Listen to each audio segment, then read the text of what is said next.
وعلیکم السلام. بڑا خطرناک سوال کیا ہے آپ نے، اور اس کا جواب سن کے بہت سے لوگ تلملا اٹھیں گے، لیکن کسی کے اندر اتنی طاقت نہیں ہے کہ اس جواب کو جو میں دینے والا ہوں رد کر سکے علمی طور پر.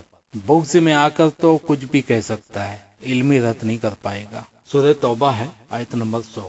اور جو مہاجر اور انصار سابق اور مقدم ہیں، وہ سابقون اولون من المہاجرین والانصار، وہ سابقون اولون جن میں مہاجر اور انصار بھی ہیں، وہ مقدم ہیں سب سے، ان کے بعد جتنے بھی آئے ہیں. سابقون اولون کون ہیں؟ وہ جو بدری صحابی ہیں، جو گارنٹیڈ بخشے ہوئے ہیں، گارنٹیڈ کہ وہ جو چاہیں کریں، جو چاہے میں کوئی تخصیص نہیں ہے، جو چاہے میں کفر بھی کر سکتے تھے، لیکن ان سے کفر کا صدور نہیں ہوا اور ہو بھی نہیں سکتا. اللہ تعالیٰ اسے تھوڑی گارنٹی دے دے گا. وہ بدری صحابی ہیں جن میں مہاجر اور انصار بھی ہیں، اور یہ مقدم لوگ صلح حدیبیہ تک ہیں. صلح حدیبیہ سے پہلے والے سابقون اولون کہلاتے ہیں، مقدم. بعد میں آنے والوں کے مقابلے میں صلح حدیبیہ کے بعد جو مسلمان ہوئے ہیں وہ ان کی حیثیت کو نہیں پہنچ سکتے. انہی لوگوں کے بارے میں نبی کریم صلی اللہ علیہ وسلم نے فرمایا ہے.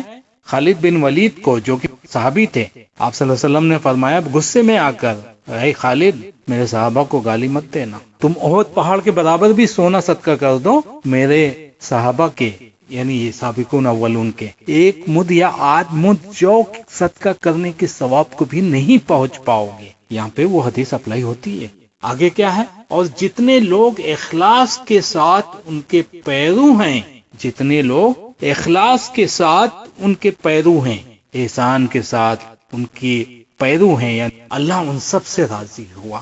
لیکن سابقون اولون کا پیروکار معاویہ نہیں ہوا، وہ تو تلوار لے کر چڑھ دوڑا سابقون اولون پر، تو وہ تو نکل گیا اس شرط سے، کیونکہ مشروط ہے بعد والے، ان کے پیرو ہونا چاہیے. وہ تو چڑھ دوڑا تلوار لے کر، وہ پیرو تو نہیں تھا، اس لیے اللہ اس سے کیسے راضی ہوگا.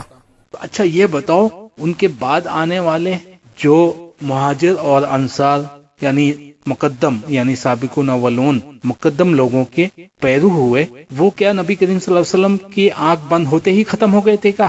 اس کے بعد لوگ ان کے پیرو نہیں ہوئے؟ یہ قیامت تک آنے والے لوگ ہیں جن سے اللہ راضی ہوا، صرف نبی کریم صلی اللہ علیہ وسلم کی وفات تک نہیں.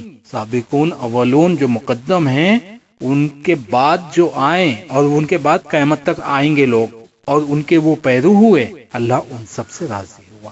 پھر یہ 14 طبق کیوں روشن کیے جاتے ہیں جس کے نام کے آگے صرف صحابی لگ گیا، اور اس کی ڈیفینیشن کی جاتی ہے کہ جس نے نبی کریم صلی اللہ علیہ وسلم کو ایمان کی حالت میں دیکھا. یہ کس نے کہا ہے؟ یہ ڈیفینیشن کس نے بنائی ہے؟ نبی کریم صلی اللہ علیہ وسلم نے تو نہیں بتایا، نہ ہی قرآن میں کوئی ایسی آیت ہے کہ یہ ڈیفینیشن کہاں سے لیا ہے. تو مہاجر اور انصار وہ جو مقدم ہیں، سابقون اولون، ان کے بعد والے اس ثواب کو نہیں پہنچ سکتے.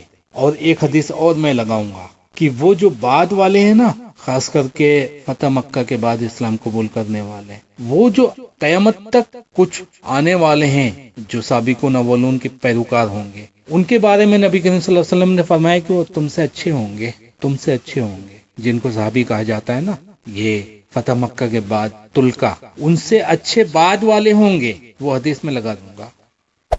Hey there. Subscribe to my channel.